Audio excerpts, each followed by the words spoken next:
Pokemon cards, everybody has their reasons why they are here, the Pokemon TCG hobby being this, of course. So a lot of people choose to collect, a lot of people choose to play, a lot of people choose to sell, invest, do whatever the heck they want, right? Just a whole bunch of different reasons. We're all here. Some people got the nostalgia bug. Some people think this is the stock market with cute little PNGs of Pokemon on them, and it makes for a much safer, much easier place for you to actually make some money. And then some people here just actually like the cards. Everyone has opinions about this place. Everyone has their own little take. Some of them stink, some of them don't.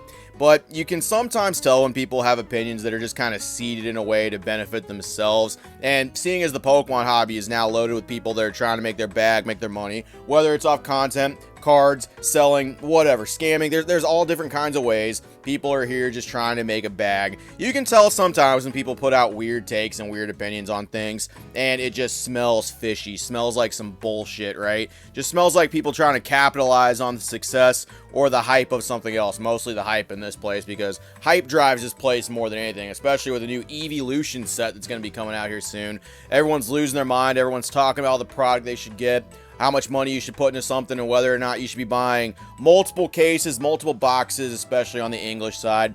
The Pokemon Center ETB came out, and people were like, dude, we got to get on this stuff right now. We got to make sure we're getting like as much of this stuff as we can. Pokemon Center had it. Put a limit on it, whatever, cool. You guys are tracking. Every once in a while, you'll log on to your favorite website, your favorite place ever in the entire world, r/Poke Investing, right? And you'll just see a take, and it just is obvious. It's like, bro, you're just sitting on a bunch of something, aren't you? You decided to put a lot of money towards this because you thought it would be good. It's maybe not panning out a specific way, and you think people just need a little extra motivation, a little bit of an extra push to get everyone else on board with the same mindset you got. So maybe, just maybe, you can unload the bunch of the stuff that you purchased, and some sucker can buy what you got maybe for an inflated price. What we're talking about today is we have something right here where it was a card that is on sale currently, but it's about to go off sale.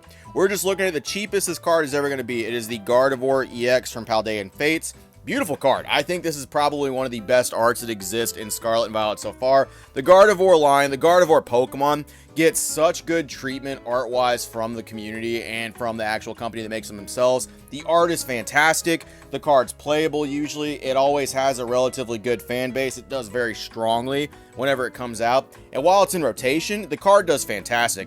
The second that utility is used up, or the second anything else kind of changes with that, the card gets thrown to the side. Like, Gardevoir cards, as great as they are, and as much of a super Gardevoir fan I am, they never hold like crazy value, minus a couple of the older ones and a couple of the specific ones that people can pick up. But other than that, for the most part, like most modern cards here aren't going to have. The most expensive Gardevoir card is going to be that tag team one from Unbroken Bonds. Like, that's going to be your modern big one that's going to sit from that, not the shiny one, not the crazy SIRs, SARs. There's people that are putting their money on that, obviously.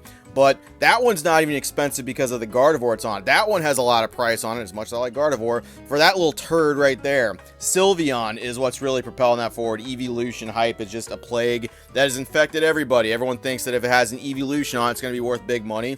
And people are willing to push that in order to make it be the case. But this case right here, they're saying that this is going to be the cheapest it's going to be. It's off sale here soon. When it came out, it was a stupidly expensive card. Like, it was like $100 like coming out the gate.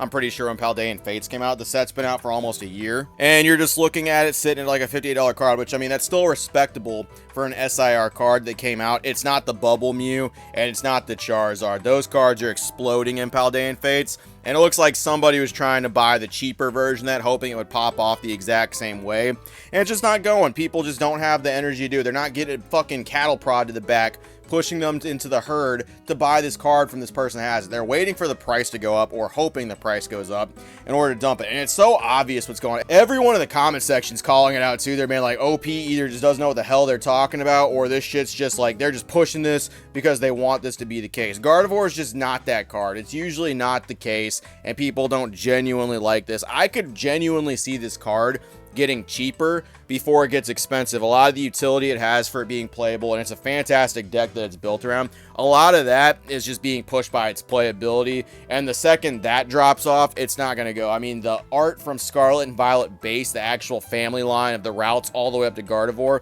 beautiful. I think that is some of the best art Scarlet and Violet has gotten so far in a minute, and it just seems like that's like, what, a $25 card for the Gardevoir, and mind you, that's a playable SIR. That's a very playable SIR. The art's great. It tells the story just like the Charizard line and the Blastoise line from 151, yet it doesn't get the same treatment because, once again, people will pretend and people will push things to other people in order to get people to buy stuff. But the genuine hype and the genuine stuff that people are going to all latch onto, they have what they have in their mind. And it's not going to be a new Pokemon that people are going, it's going to be 151 shit, and it's going to be hype Pokemon like Evolutions. Gardevoir's just, she's not that girl. She's just not going to get that treatment.